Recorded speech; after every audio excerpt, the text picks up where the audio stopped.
I would like to share my favorite idea from the Power of Self-Discipline book.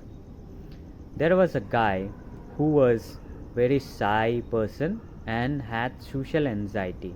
He took 100 days challenge to overcome his social anxiety. He asked money from strangers.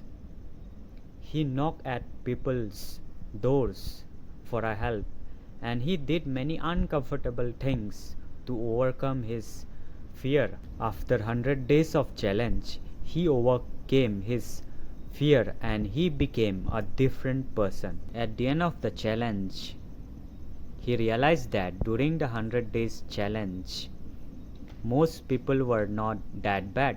Many people helped him during his 100 days challenge. Most of his fears were not real, it was just the assumptions.